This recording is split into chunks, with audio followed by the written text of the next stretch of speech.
ఆరోగ్యాభిలాషులందరికీ national naturopathy day జాతీయ ప్రకృతి వైద్య దినోత్సవ శుభాకాంక్షలు.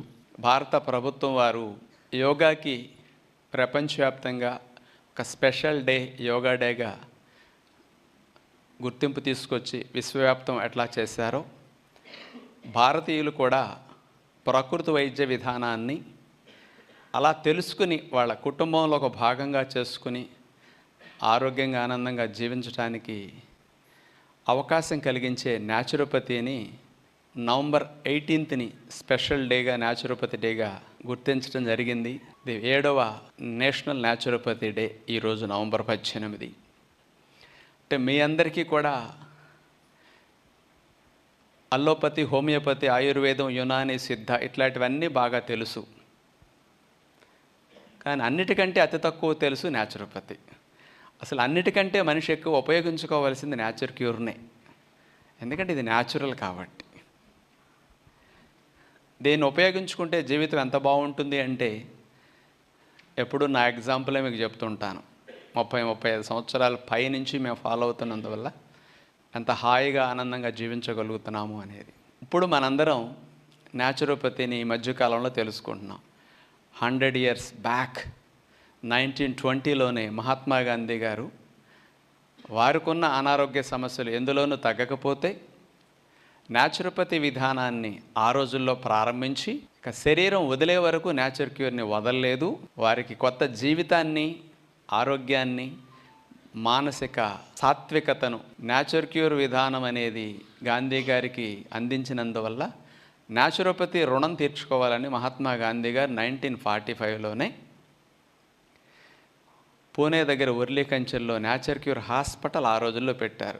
ఇప్పుడు నేను ఒక ట్రస్ట్ చైర్మన్గా ఇక్కడ ఎట్లా నిర్వహణ చేస్తున్నానో, గాంధీ గారు ఒక ట్రస్ట్ ఫామ్ చేసి ఆ ఫౌండర్ చైర్మన్గా, ట్రస్టీగా గాంధీ గారు ఉంటూ హాస్పిటల్ పెట్టించారు. అది ఇప్పటికే నడుస్తుంది. అంటే గాంధీ గారే న్యాచురల్ క్యూర్ హాస్పిటల్ 1945లో పెట్టించారంటే ఎంత బెనిఫిట్ పొందింది హాస్పిటల్ పెట్టిస్తారు. ఆ ఫ్రీడమ్ ఫైటర్ అంత బిజీగా ఉన్న రోజుల్లో ఆలోచించుకోండి. న్యాచురల్ క్యూర్ పవర్ ఏంటి అంటే, మొరార్జీ దేశాయ్ గాంధీ గారిని చూసి ఫాలో అయ్యి 100 years ఒక్క జబ్బు లేకుండా ప్రైమ్ మినిస్టర్గా ఉన్నప్పుడు కూడా మొరార్జీ దేశాయ్ బాయిల్డ్ వెజిటబుల్స్, పుల్కా, బటర్ మిల్క్ 5 సంవత్సరాలు ఇంకొక కర్రీ తినలా, బాయిల్డ్ వెజిటబుల్స్ తప్ప, ఒకటే కూర, 2 పుల్కాలు, మజ్జిగ. ఇది ప్రైమ్ మినిస్టర్ డైట్. మరి ఎక్కువ సంవత్సరాల నుంచి ఫాలో అయ్యే న్యాచురోపతి ఫాలో మీకు తెలిసిన వాళ్ళు ఎవరంటే నేను ఒకనే కనపడతా మీకు. అంటే ఎవరెవరో ఫాలో అవ్వచ్చు ఇళ్లలో నా మాటలు విని ప్రభావితమై, కానీ వాళ్ళందరూ మీకు తెలియకపోవచ్చు కదా. ఇప్పుడు ఈ రోజుల్లో ప్రముఖులు ఎవరు మీకు కనపడరు అట్లా. కానీ ఎవరికైతే జీవితం గురించి కాస్త మంచి లక్ష్యాలు ఉంటాయో, నేను ఏదైనా సాధించాలంటే నాకు ఆరోగ్యం ఉండాలి, నేను రోజుకి 15-18 గంటలు పనిచేసిన సిక్ అవ్వకూడదు, ఏజ్తో పాటు నాకు సమస్యలు రాకూడదు, నా మీద నా కుటుంబీకులు ఎంతమంది ఆధారపడి ఉన్నారు, నా మీద ఎంత బాధ్యత ఉంది, ఇన్నిటిని నేను నెరవేర్చాలంటే ఫిజికల్గా నేను స్ట్రాంగ్గా ఉండాలి, మెంటల్గా కూల్గా సాత్వికంగా ఉండాలి. ఈ రెండు బాగుండాలంటే లక్ష్యం గట్టిగా ఉంటే న్యాచురల్ క్యూర్ వాళ్ళు ఫాలో అవుతారు. ఈ రెండు గట్టిగా లేని వాళ్ళు న్యాచురోపతి ఫాలో అవ్వలేరు. మరి అలాంటి న్యాచురోపతి విధానంలో ఈ 7వ నేషనల్ న్యాచురోపతి డే సందర్భంగా ఆయుష్ పెరగటానికి, ముసలితనంలో సమస్యలు రాకుండా కాస్త ఎక్కువ యాక్టివ్గా ఎనర్జెటిక్గా ఉండటానికి ఏం చేయాలి అనే దాని మీద, అంటే 60 సంవత్సరాలకి మెనోపాజ్ రావాలి. మా మదర్స్ ఏజ్లో 58 దాకా పీరియడ్స్ వచ్చేవి. 17th 18th ఇయర్కి మెచ్యూర్ అయ్యేవాళ్ళు. మా ఏజ్లో మాతో చదువుకున్న అమ్మాయిలు 17th 18th ఇంటర్మీడియట్లో మెచ్యూర్ అయ్యేవారు. 40 ఏళ్ళకి మెనోపాస్. ఇంకా భవిష్యత్తులో అసలు పీరియడ్స్ రావు, ముందు నుంచే మెనోపాస్. మెచ్యూర్ అవ్వటమే, ఏమి సైకిల్స్ ఉండవు, అలా డిస్టర్బ్ అయిపోయే రోజులు వచ్చేసాయి. పిల్లలు పుట్టని స్థితి వచ్చేసేసింది. హార్మోన్స్లో మార్పులు, ఆరోగ్యంలో మార్పులు అన్నీ వచ్చేసాయి. దీని నుంచి బయటపడాలి అంటే న్యాచురోపతి ఒక బెస్ట్ సొల్యూషన్, సైడ్ ఎఫెక్ట్ లేని సొల్యూషన్. అలాంటి న్యాచురోపతి విధానం గురించి, మరి ఆరోగ్యంగా ఎక్కువ కాలం జీవించడానికి, వృద్ధాప్యంలో కూడా యాక్టివ్గా ఎనర్జెటిక్గా గాంధీ గారిలాగా, మొరార్జీ దేశాయ్ మనం ఉండటానికి ఏం చేయొచ్చు అనే దాని మీద స్పెషల్ వీడియో ప్రజెంటేషన్ చూద్దాం. మరి మరొక్కసారి అందరికీ జాతీయ ప్రకృతి వైద్య దినోత్సవ శుభాకాంక్షలు.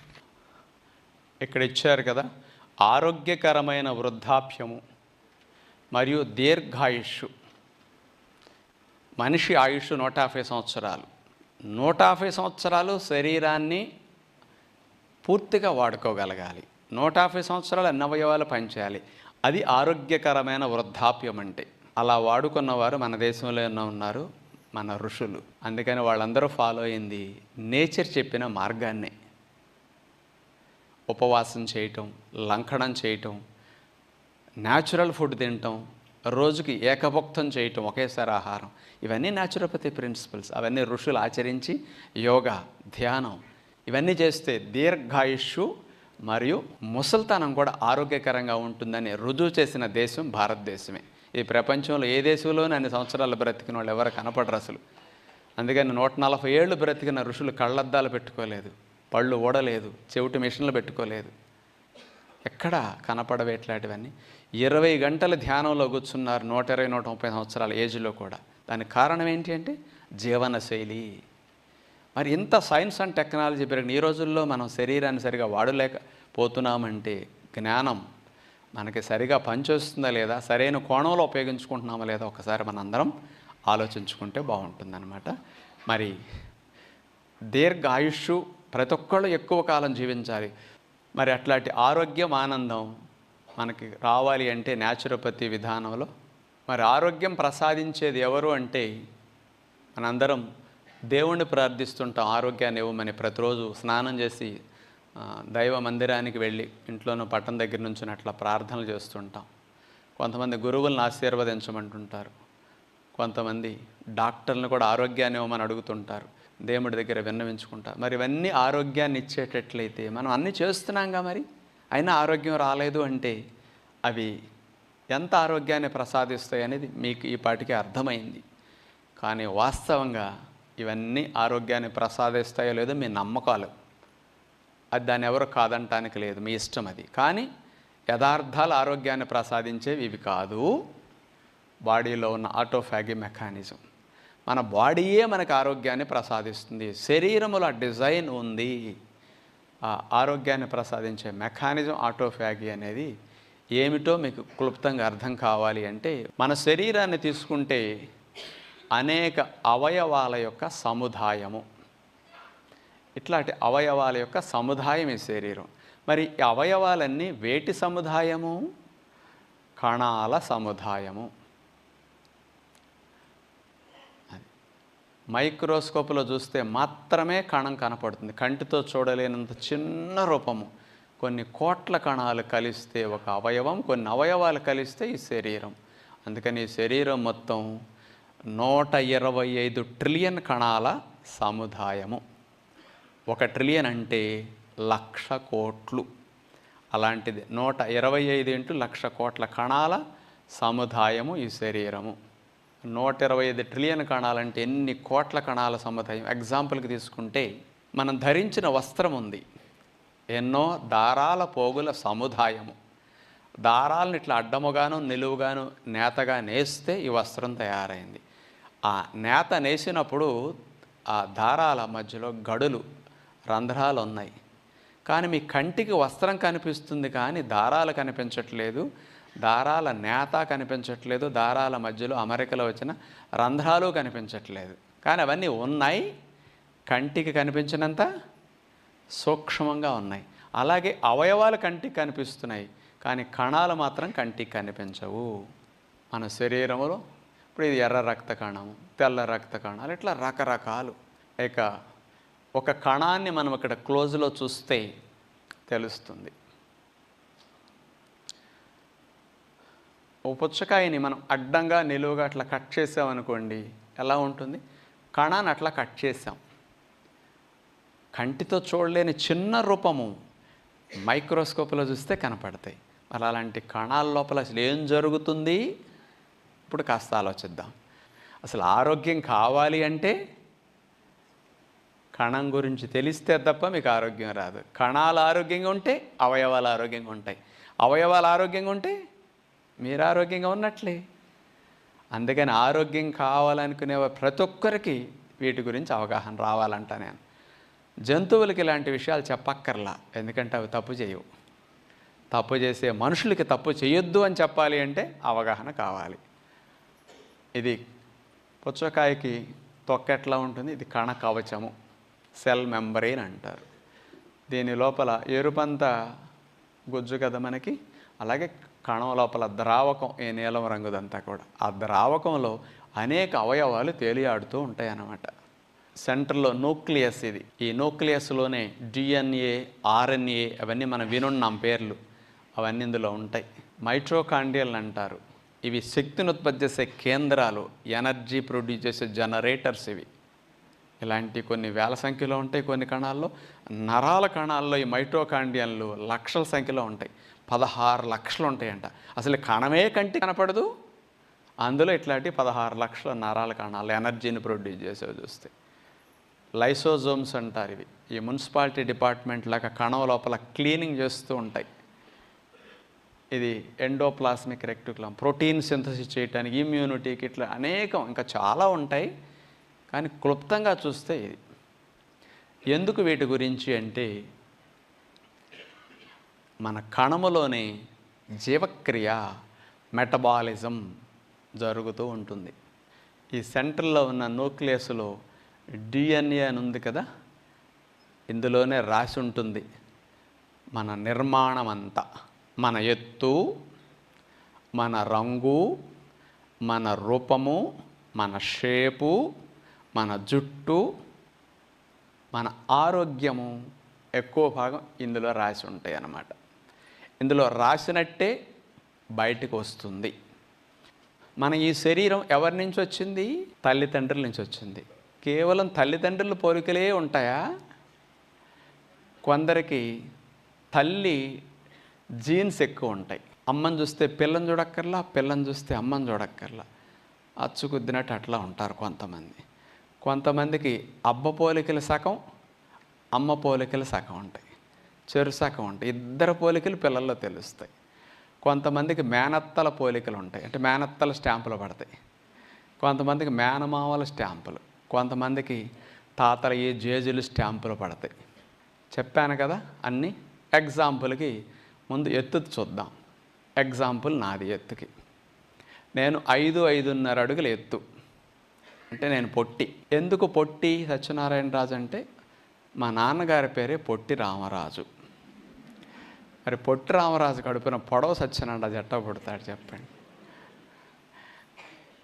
ఇంటర్మీడియట్ వచ్చిన షార్ట్స్ వేసుకునే నేను కాలేజీకి వెళ్ళాను. ఇంటర్మీడియట్లో కూడా నాకు హాఫ్ టికెట్టే కొట్టారు రైలుకి బస్కి. అంత చిన్నగా ఉన్నాం. ఇంటర్మీడియట్ ఫెయిల్ అయ్యి ఖాళీగా ఉన్నప్పుడు 2 నెలలు నేచర్ క్యూర్కి వెళ్ళి ఉన్నాం. ఎందుకంటే తెలిసిన వారిది, మా బంధువులది, మాకు బాగా పరిచయం వల్ల అక్కడికి వెళ్ళి 2 నెలలు ఉన్నాం. ఎదగాలని వెళ్ళలేదు, ఖాళీగా ఉన్నాం కాబట్టి నేచర్ క్యూర్లో ఉంటే ఇంకా మంచిదని వెళ్ళాం. అక్కడ 2 నెలలు నేర్చుకున్న యోగాసనాలు, ఆహార నియమాలు. ఇంకా ఇంటికి వచ్చి ఒక 6 నెలలు కంటిన్యూ చేశాక అనుకోకుండా 5 అంగుళాలు ఎదిగా. అంటే అప్పుడు ఏజ్ స్టార్ట్ అయింది, 18th 19th ఇయర్లో, అంటే గ్రోత్ స్టార్ట్ అయింది అన్నమాట ఏజ్లో. ఇక అక్కడ 5-5 అయ్యా. 5-7, 5-6 అంటే పొట్టి అనరని పైన రాడ్లు పట్టుకుని కొంతమందిని కింద కాళ్ళు పట్టుకోమన్నా. నేను రాడ్లు పట్టుకుంటే కింద కాళ్ళు పట్టుకొని సాగదీస్తుంటే కొంచెం సాగుతుందేమోనని కొన్ని నెలల సాగదీశాం. కానీ ఇందులో 5-5.5 సాగాలని రాసినట్టుంది, ఏమాత్రం సాగలేక. అంటే జీన్స్లో ఏమి రాసి ఉంటే అది మాత్రమే వస్తుంది. కొంతమంది ఇంట్లో 6 అడుగులు ఎత్తుంటారు, వాళ్ళ ఫ్యామిలీలు అందరూ ఎత్తే, మంచి రూపము, మంచి రంగు అన్నీ బాగుంటాయి షేప్తో సహా. కానీ ఏదో కట్నం ఎక్కువ వస్తున్నదని కాస్త పొట్టి అమ్మాయిని తెచ్చుకున్నారు వీళ్ళు. ఇక వీళ్ళ ఇంట్లో పొట్టి ఇత్తనాలు దిగుతూ ఉంటాయి.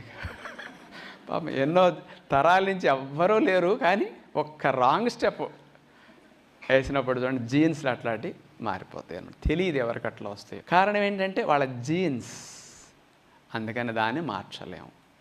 ఇక రంగు రూపం విషయం తీసుకుంటే, ఒక భార్యాభర్తల జంటను ఎగ్జాంపుల్గా చూస్తే, ఆవిడ నల్లటి నలుపు, కాకి నలుపు, కానీ కళ్ళు మూతి ముక్కు మంచి కళగా ఉంటాయి.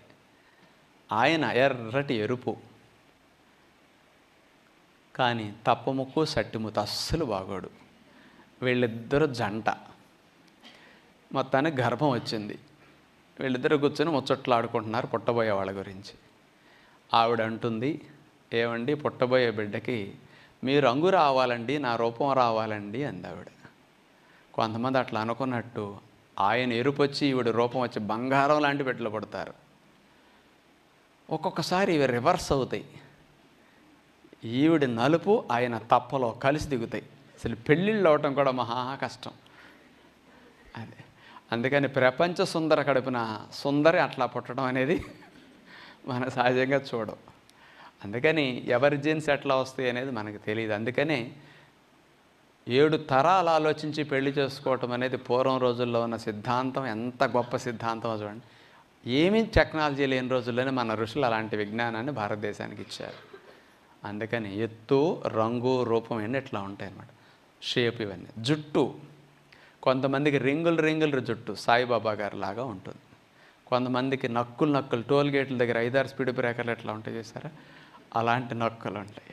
కొంతమంది రింగులు ఎక్కువైపోయి దువ్వాన దిగదు, లొంగలు పడతాయి. వీళ్ళ స్ట్రైట్ చేయడానికి కొన్ని పెడతారు, మళ్ళీ వంకర తిరిగిపోతాయి వీళ్ళకి. మళ్ళీ కారణం ఏంటంటే జీన్స్. దాన్ని ఎవ్వరూ ఏం చేయలేం. అందుకని ఇక్కడ రాసినట్టు వస్తాయి అన్నమాట. అందుకని దీని విషయం అది. ఇక కణములో జరిగే క్రియను జీవక్రియ అంటారు. దాన్నే మెటబాలిజం ఇంగ్లీష్లో.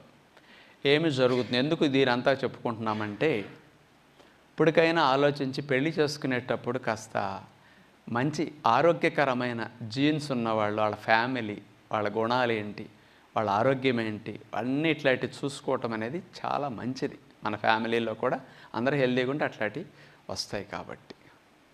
మరి ఇక మెటబాలిజం గురించి ఆలోచిస్తే, ఇందులో మనం పీల్చిన ప్రాణవాయువు, తిన్న ఆహార పదార్థాలు, త్రాగిన నీరు, ఇవన్నీ ఫైనల్గా వీటన్నిటిని రక్తం మోసుకొచ్చి, లంగ్స్లోకి వెళ్ళిన ప్రాణవాయువుని రక్తం మోసుకొచ్చి కణంలో వదులుతుంది. పొట్టలో త్రాగే నీరు రక్తం లోపలికి వచ్చి కణం లోపలికి వస్తుంది. అలాగే తిన్న ఆహార పదార్థాలు పొట్టాప్రేగుల్లోకి వెళ్ళి రక్తము లోపలికి వచ్చి రక్తం ఇక్కడ వదిలేస్తుంది వాటిని. మనం పీల్చిన గాలి, త్రాగిన నీరు, తిన్న ఆహార పదార్థాలు ఇవన్నీ ఫైనల్గా కణం లోపలికి వస్తాయి. ఎందుకు ఇక్కడికి వస్తాయి అంటే, అవన్నీ కణానికి అవసరాలు. అందుకని ఇక్కడికి వెళ్ళటం కోసమే మనం త్రాగాము, పీల్చాము, తిన్నాం. మనం తీసుకున్న ఆహార పదార్థాలు సారం ఈ కణం లోపలికి వచ్చాక ఈ మైటోకాండ్రియాలు అని ఉన్నాయి కదా, ఇందులో బర్న్ అవుతాయి, ఫైర్ అవుతాయి. ఇట్లాగే ఆహార పదార్థాలు ఉన్నాయి, కానీ గాలి లేకపోతే ఆహార పదార్థాలు ఫైర్ కావు. అందుకని మనం తిన్న ఆహార పదార్థాలు ఈ మైటోకాండ్రియాలు అనే భాగాల్లో ప్రాణవాయు సమక్షంలో మండుతాయి, ఫైర్ అవుతాయి. అప్పుడు హీట్ ప్రొడ్యూస్ అవుతుంది. ఆ హీటే ఎనర్జీ. మనం పనిచేసుకోవటానికి కావలసిన శక్తి 125 ట్రిలియన్ కణాలంటే 125 ట్రిలియన్ జనరేటర్స్ అనుకోండి. ఇంకో భాషలో చెప్పాలంటే ప్రతి కణంలో అట్లా హీట్ ప్రొడ్యూస్ అవుతూ ఉంటుంది. ఆ హీటే మన ఎనర్జీ. దాంతోనే మనం పనిచేసుకుంటున్నాం, దాంతోనే మనం బ్రతుకుతున్నాం. ఈ కణాల్లో ఆహార పదార్థాలు ఫైర్ అయినప్పుడు వేడి ఉత్పత్తి అవుతున్నది. ఆ వేడి ఇక్కడి నుంచి శరీరంలో పనిచేసుకుంటూ వెళ్ళిపోతూ ఉంటుంది.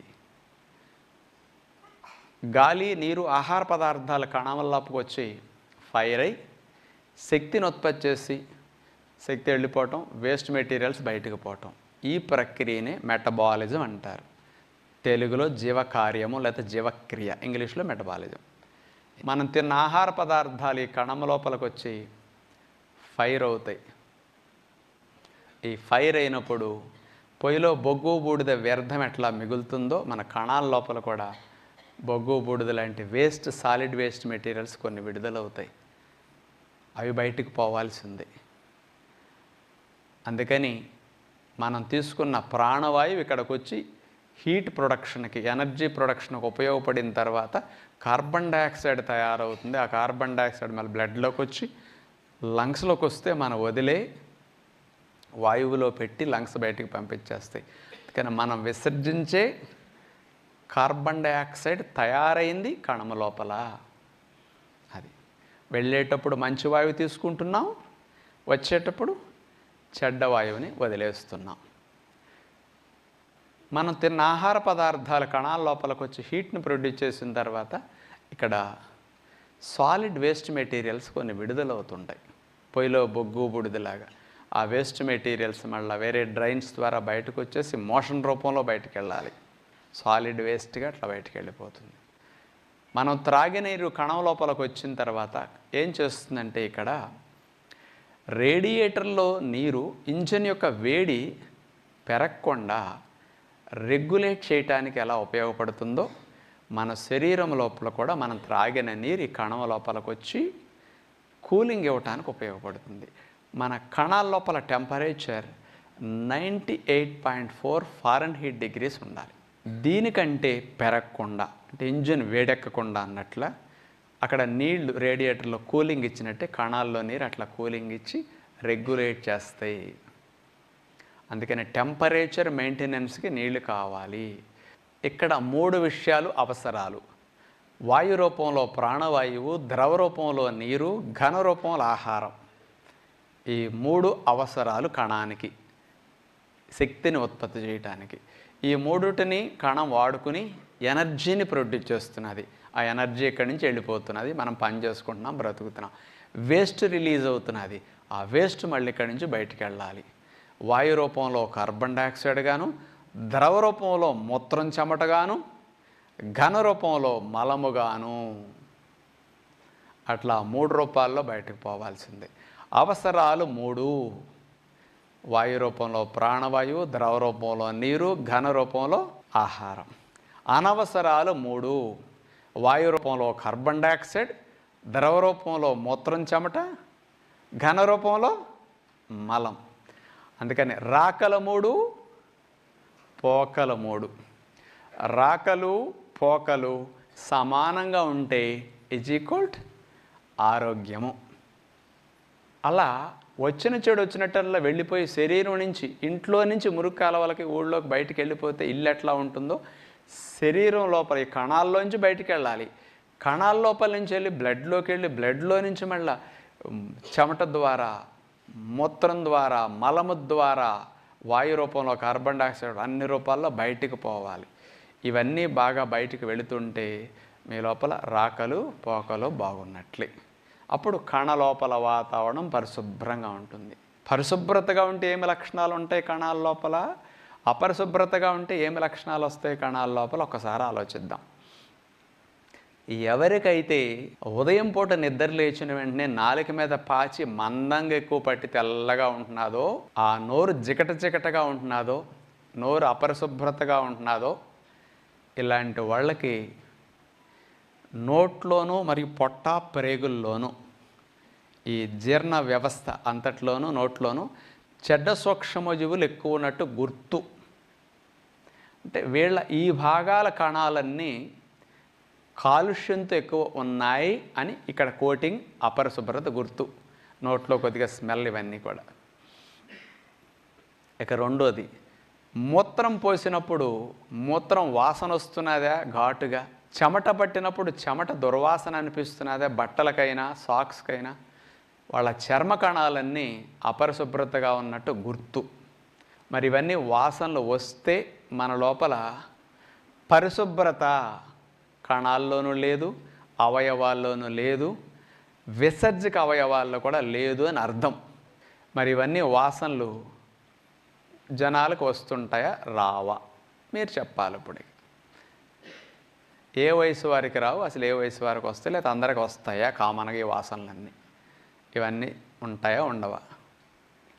ఒకసారి చెప్పండి. మరి కామన్గా అందరికి వాసనలు వస్తాయి. అందరికి వస్తాయి కాబట్టి ఎవరో బాధపడరు. ఇవన్నీ కామన్. లోకంలో అందరికి వాసనలు వస్తున్నాయి. అదే జంతువులకి తీస్తే ఈ వాసనలు రావు. అక్కడ మనుషులందరికీ వాసనలు వస్తాయి. అందుకనే పేరెంట్స్ ఈ బ్యాడ్ని శుద్ధి చేసుకోవటం కోసం, ఇక్కడ శుద్ధి చేసుకోవడం కోసం నేర్పలా పేరెంట్స్. ఎక్కడ శుద్ధి చేసుకోవడం నేర్పారు? పాచి బాగా పట్టేస్తుంటే టంగ్ క్లీనింగ్ చేసుకో పొద్దునే అని ఇక్కడ క్లీన్ చేసుకోవడం నేర్పారు. నోరు వాసన వస్తుంటే ఆ నోటి వాసనని పోగొట్టుకోవటానికి బ్రష్ మీద పేస్ట్ పెట్టుకుని దాంతో క్లీన్ చేయి, అప్పుడు నోట్లో చెడ్డ సూక్ష్మజీవులు పోతాయి అని నేర్పారు. కానీ నోటిని మనం బ్రష్ పేస్ట్ పెట్టి క్లీన్ చేసుకుంటే 1 గంట సేపు 2 గంటల సేపు ఫ్రెష్గా ఉంటుంది. ఆ తర్వాత మళ్ళా వాసన వస్తున్నది.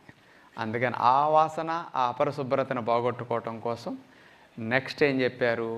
వక్కపొడి, సోంపు, యాలుక్కాయ, లవంగాలు వేసుకుని మేనేజ్ చేస్తుంటారు చాలామంది. ఇంకా వాసన ఎక్కువ వస్తుంటే మౌత్ స్ప్రేలు కొట్టుకుని ఒకళ్ళనొకళ్ళు మేనేజ్ చేస్తూ ఉంటారు, ఒకళ్ళ కంపు ఒకళ్ళకి తెలియకుండా. ఈ రకమైనది ఇక్కడెక్కడా క్లీన్ చేయం, ఇక్కడా క్లీన్ చేయం, కానీ స్ప్రేలు మాత్రం నోట్లో కొడతాం. మూత్రం పోస్తే వాసన వస్తున్నది, అందుకని మూత్రం వాసన పోవటానికి కలరావుండలు వేసుకుంటారు దొడ్లో. ఇంకా దొడ్డు వాసన వస్తూ ఉంటే రకరకాలుగా పెనాయిల్ వేసో కొట్టేసో క్లీన్ చేస్తుంటారు. బాత్రూంలో సెంటు బిళ్ళలు తగిలించుకోవడం అలవాటు చేసుకుంటున్నారు అందరు. అంటే మన కంపు ఇక్కడ క్లీన్ చేసుకోం, ఇది వదిలినందుకు దొడ్డు వాసన వస్తుంటే దొడ్లో కంపు తెలియకుండా సెంటు బిళ్ళలు తగిలిస్తాం. మోషన్ వెళ్తే వాసన వస్తున్నది, యాసిడ్లు వేసి కడుగుతాం, బాత్రూమ్ స్ప్రేస్ కొట్టేస్తాం, కానీ ఇక్కడ క్లీన్ చేయం, అక్కడ కడుగుతాం. మనం కూడా లోపలంతా అట్లా ఉంచేసి పైకి స్ప్రేలు సెంట్లు ఇవన్నీ ఉపయోగించడం ఎలాంటిదంటే పైన పటారం లోన లొటారం. ఇంత మురికిగుంట వాతావరణం లోపల పెట్టుకుని పైకి పౌడర్లు సెంట్లు కొట్టుకుని ఇస్త్రీ బట్టలు వేసుకుని టక్ టిక్ అంట మేకప్ వేసుకుని ఎంతమంది మేనేజ్ చేస్తున్నాం ఆలోచించండి. ఆరోగ్యం దీన్ని బట్టి రాదు. నిజముగా ఇక్కడ క్లీన్గా ఉంటే అసలు ఇప్పుడు చేసే మనిషి పనులు ఏవి అవసరం లేదని ఎగ్జాంపుల్ చెప్తాను. ఇన్ని కోట్ల జీవరాశులు ఈ భూమి మీద జీవిస్తున్నాయి కదా, ఏ జీవిని తీసుకోండి, నాలిక గీయదు, పేస్ట్ పెట్టదు, సబ్బు పెట్టదు, పౌడర్ రాయదు, టంగ్ క్లీనింగ్ చేయదు, మలమూత్రాదులు వెళ్ళినా ఒక్కసారి కూడా జీవితంలో అక్కడ కడుక్కోవు, అయినా డాక్టర్ ముఖం చూడవు. అవి రోజు లోపల స్నానం చేస్తాయి, పైకి స్నానం చేయటం వాటికి తెలియదు. తెలివిగల మనిషి కాబట్టి పైన కడుగుతాడు, లోపల వదిలేస్తాడు. కణం ఎప్పుడు హెల్దీగా ఉంటుందంటే ఇక్కడ పరిశుభ్రమైన వాతావరణం ఉంటే కణం లైఫ్ ఎక్కువ ఉంటుంది. అపరిశుభ్రమైన వాతావరణం ఉండి మీరు యవ్వనంగా ఉండాలి ఎక్కువ కాలం అనుకుంటున్నారు, ముసలితనం యాక్టివ్గా ఉండాలనుకుంటున్నారు. ఎట్లా సాధ్యం? ఇప్పుడు మన ఇన్స్టిట్యూషన్లో కమోడ్లు తీసేసి ఇండియన్ స్టైల్ పెట్టమనండి, సగం మంది వెళ్ళిపోతారు రేపే. కింద కూర్చోవడానికి సాధ్యం కాక వెళ్ళిపోతారు అంతే. మరి అంత బరువు ఉండే ఏనుగు 95 ఏళ్ల ముసలి ఏనుగులో కూడా 100 ఏళ్ళ ఏనుగులో వయసులో కూడా కింద పడుకుని లెగుస్తాయి రోజుకి అనేక సార్లు. మరి వాటికి ఎందుకు కీళ్ళు సహకరిస్తున్నాయి? అన్ని ఆర్గాన్స్ ఎందుకు అట్లా పనిచేస్తున్నాయంటే ప్రతి సెల్ హెల్దీగా ఉంటుంది వాటిలో. అందుకని కణ ఆరోగ్యమే మన ఆరోగ్యం. కణాలు బాగుంటే అవయవాలు బాగుంటాయి, అవయవాలు బాగుంటే ఆరోగ్యం బాగుంటుంది. కణ పరిశుభ్రతే అవయవాల పరిశుభ్రత, అవయవాల పరిశుభ్రతే మీ ఆరోగ్యం. మరి ఇక్కడ తెలిస్తే బాగుంది. అందుకని జంతువులు ఎక్కడ చెప్పానుగా, బాహ్యంగా క్లీన్ చేసుకో, లోపల క్లీనింగ్ చేసుకుంటే. నేను కూడా బాహ్యంగా అందరూ చేసే పనులు ఏవి చేయట్లే అసలు 30 ఏళ్ల పైనుంచి. ఇప్పుడు నేను నాలిక గీసి 30 ఏళ్ళు దాటింది. 80% 90% నాలిక మీద పాచి నా నోట్లో తక్కువ ఉంటుంది. ఉదయం పూట లేచాక మీరు ఎప్పుడు చూసినా జనాలకు ఉండే పాచి కంటే 90% 85% తక్కువ ఉంటుంది. ఎందుకు అంటే నోట్లో పొట్ట ప్రేగుల్లో చెడ్డ సూక్ష్మజీవులు తక్కువ ఉన్నట్టు కోటింగ్కి గుర్తు. తెల్లగా ఎక్కువ పట్టిందా మీలో బ్యాడ్ బ్యాక్టీరియాలు ఎక్కువ ఉన్నట్టు గుర్తు. ఆ వైట్ కోటింగ్ అంతా బ్యాడ్ బ్యాక్టీరియాలని గుర్తు. బ్రష్ పేస్ట్ కూడా 15 ఏళ్ళు 20 ఏళ్ళు చేయని సందర్భాలు ఉన్నాయి. నేను అసలు ఇప్పుడు 10-15 రోజులకు ఒకసారి ఎప్పుడన్నా పేస్ట్ పెడితే 20 రోజులకు పెడతా. ఒట్టి బ్రష్ చేస్తే ఎప్పుడన్నా 6 నిమిషం చేస్తా, అయినా పళ్ళు తెల్లగా ఉంటాయి. తినే ఫుడ్ మంచిది కాబట్టి. మరి ఇట్లా మంచి ఆహారం తిని నోట్లో బ్యాడ్ బ్యాక్టీరియాలు పొట్ట ప్రేగుల్లో వేస్ట్ లేకుండా గుడ్ బ్యాక్టీరియాలు ఎక్కువ ఉండి బ్యాడ్ బ్యాక్టీరియాలు తక్కువ ఉన్నప్పుడు ఎలాంటి వాతావరణం నోట్లో ఉంటుందంటే నా నోటి దగ్గర ముక్కు పెట్టి వాసన చూసినా స్మెల్ ఉండదు. నోరు కాదు కదా, నా సొంగ కూడా వాసన ఉండదండి. ఇప్పుడు మంచి అలవాట్లు ఉన్నప్పుడు ఈ నోట్లో సెల్స్ అట్లా క్లీన్గా ఉన్నప్పుడు లాలాజలం కూడా వాసన రాదు. అందుకని బాహ్యంగా క్లీన్ చేయాల్సిన అవసరం లేదు. చెమట మాది వాసన రాదు అట్లా. నేను సబ్బు మానేసి 30 ఏళ్ళు దాటింది. పౌడర్ రాసుకోవడం కూడా మానేసి అన్నాళ్ళు అయింది. అసలు సెంట్ కానీ ఏమీ యూజ్ చేయం. వేసుకున్న బట్టలు నేను టెస్ట్ కోసం 99లో 10 days ఒకే జత బట్టలు వేసా. దుప్పటి సంవత్సరానికి ఒక్కసారి 6 నెలలు ఉతికిన సందర్భాలు ఉన్నాయండి. ఇప్పుడు కూడా 2 రోజులు 3 రోజులు డ్రెస్ వాడతాం. లోపల ఇన్నర్లో కూడా వాడతాం. అట్లాగే 2-3 రోజులు కంపు రావు. అంటే సాక్స్ 6 నెలలు ఉతకలా నేను టెస్ట్ కోసం 97లో. 6 months ఒకటే సాక్స్ వాడినా కాలు కంపు రాల. అంటే లోపల పరిశుభ్రత ఉన్నప్పుడు ఇవన్నీ స్మెల్స్ రావు. అందుకని స్మెల్స్ లేకపోతే అట్లా ఉంటుంది. నెక్స్ట్, మూత్రం పోసి నీళ్లు పోయిను, దొడ్డి వాసన రాదు. మోషన్ కూడా 1% బ్యాడ్ స్మెల్ రాదు ఎప్పుడు.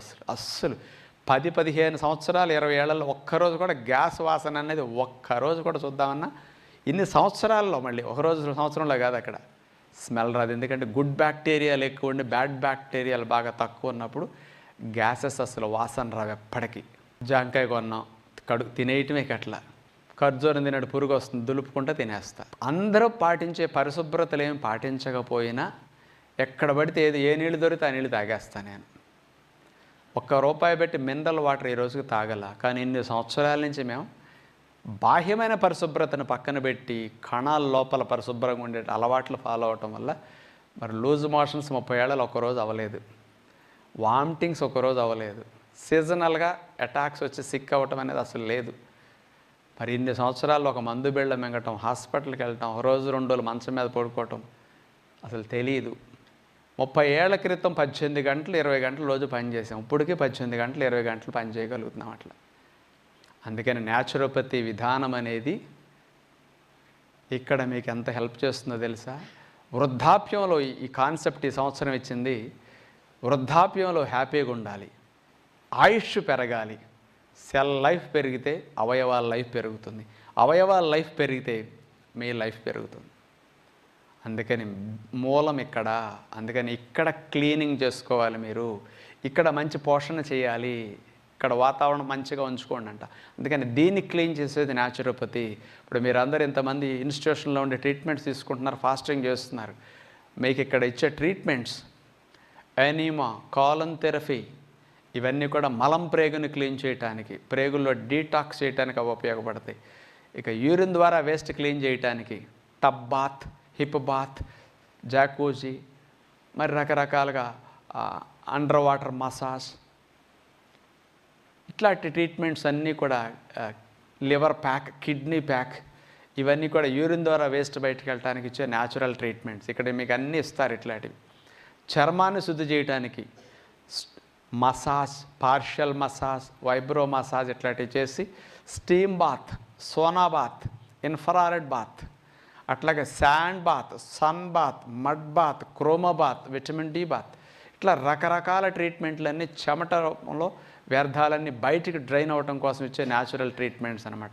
చర్మకణాలన్నీ క్లీనింగ్ కోసం. అందుకని మీరు ఏ జబ్బు ఉండొచ్చినా ఏ జబ్బు లేకపోయినా ఈ ఆర్గాన్స్ అన్నిటినీ, అన్ని సెల్స్ని ఇక్కడ క్లీన్ చేసే మెకానిజం ఒక న్యాచురోపతిలో చేస్తారు. అందుకని ఎక్కడి నుంచి అయినా సరే లోపల క్లీనింగ్ అయ్యేటట్టు శ్రద్ధ పెట్టండి. అలాంటి న్యాచురోపతి అలవాట్లని ఫాలో అవ్వండి. కణ వాతావరణం హెల్దీగా ఉంటుంది, రాకలు పోకలు బాగుంటాయి. అది ఇక ఆటోఫాగి అంటే ఏంటో ఇప్పుడు మీకు అర్థమవుతుంది. అందుకని ఆహారం ద్వారా చూడండి, ఇవన్నీ కూడా ఇప్పుడు వరకు చెప్పినవి అట్లా క్లీన్గా అయిపోతాయి అంటే అన్నమాట. ఎనర్జీ రిలీజ్ అయ్యే మెకానిజం. ఇవన్నీ దుర్వాసనలు వస్తున్నాయా, మనకి అనారోగ్యము. వాటి యొక్క నియమ నిబంధనలే జంతువులు ఇంత హెల్దీగా ఉండటానికి, రాకలు పోకలు సమానంగా ఉండటానికి కారణం అదనమాట. అంత అపరిశుభ్రమైన వాతావరణంలో ఉంటున్నా కానీ అవి హెల్దీగా ఎందుకు జీవిస్తున్నాయంటే వాటికి రాకలు పోకలు. బాడీలో ఇమ్యూనిటీ పవర్ అంత ఎక్కువ ఉంటుంది. ఇప్పుడు చెప్పినట్టు రాకపోక క్లీన్గా వాతావరణం ఉంటే ఈ బెనిఫిట్స్ మీకు వస్తాయి చక్కగా. ఈ ఇవన్నీ ట్రీట్మెంట్స్ ద్వారా మీ లోపలన్నిటిని క్లీనింగ్ చేస్తారు. అందుకని ఇవన్నీ సెల్స్లో క్లీనింగ్ బాగా మీకు ఉపయోగపడతాయి ఈ న్యాచురోపతి ట్రీట్మెంట్స్ అన్నీ కూడా. చూడండి, కణాల పరిశుభ్రత, అవయవాల పరిశుభ్రత. అవయవాల పరిశుభ్రతే ఆరోగ్యము. అందుకని మైండ్లో ఇవన్నీ మనకి ఎప్పుడు ఉండాలి. మనం ఇట్లా లైఫ్ స్టైల్ మార్చుకుని జీవిస్తే మన ఆయుష్ 150 సంవత్సరాలు, బాడీ డిజైన్ 150 ఇయర్స్ కోసము. అన్ని సంవత్సరాలు ఉండాల్సిన శరీరాన్ని మనం ఎంత తక్కువ వయసులో ముసలితనాన్ని గురయ్యేటట్టు, అవయవాలు డ్యామేజ్ అయ్యేటట్టు చేస్తున్నాం చూడండి.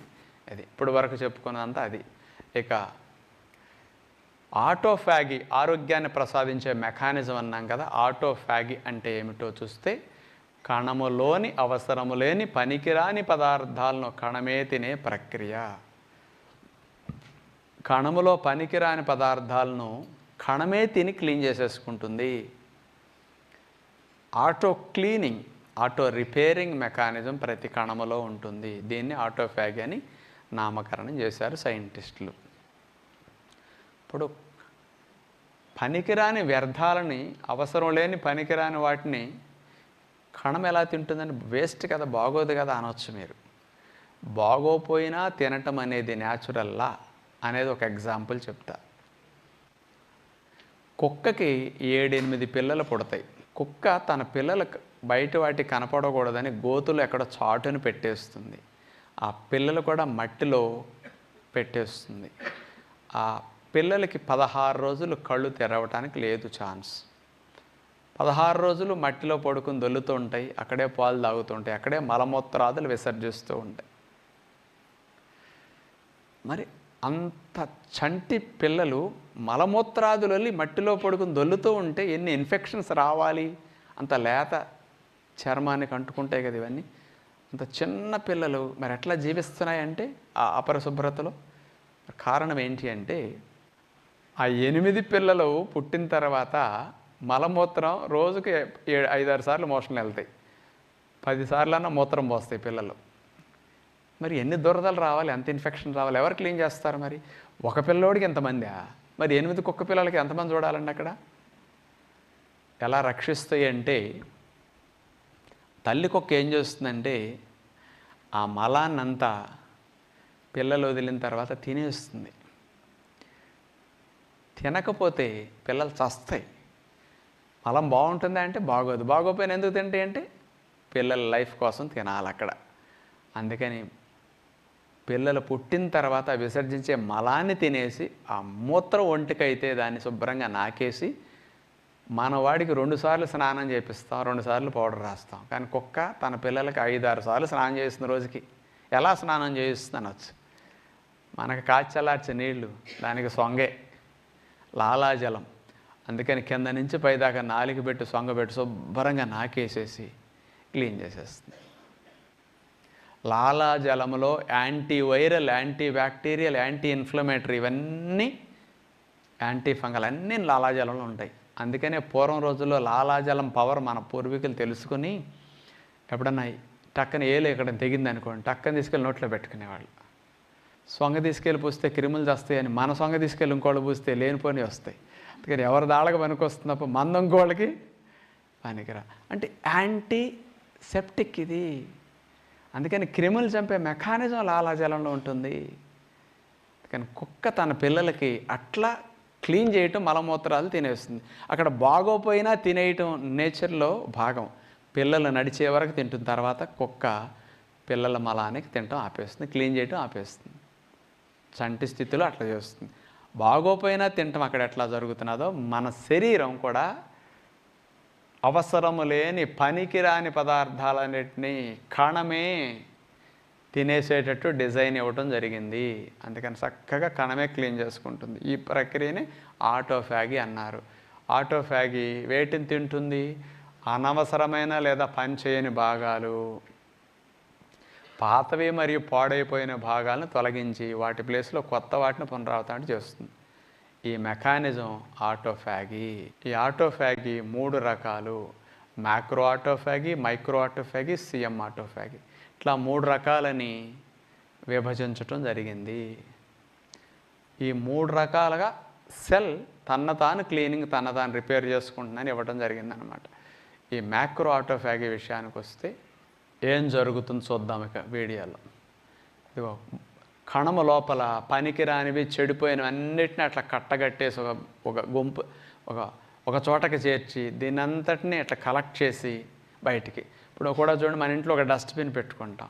ఊడ్చిని తీసుకెళ్ళి బయటికి పడేయలేము, ముందు డస్ట్బిన్లు వేసుకుంటాం. కూరగాయలు తుక్కు ముందు డస్ట్బిన్లు వేస్తాం. షింకులో మెతుకులు డస్ట్బిన్లు వేస్తాం. అన్నిటినీ గెలిపి ఒక్కసారి బయటికి ఎట్లా పడేస్తామో డస్ట్బిన్ ఒకేసారి తీసుకెళ్ళి కణములో ఉండే పనికిరాని వేస్ట్ డ్యామేజ్ అయిన వాటన్నిటిని అది ఇట్లా ఒక గ్రూప్ లాగా కట్టేసి దాన్ని లైసోజోమ్స్ అని ఉన్నాయి, మున్సిపాలిటీ డిపార్ట్మెంట్లో క్లీన్ చేసి అక్కడికి తీసుకెళ్తే అవి బ్రేక్ డౌన్ చేసేసి దాన్ని తినేసేయటం, దాన్ని బయటికి పంపించే ప్రక్రియ సెల్ చేసుకుంటాం అన్నమాట.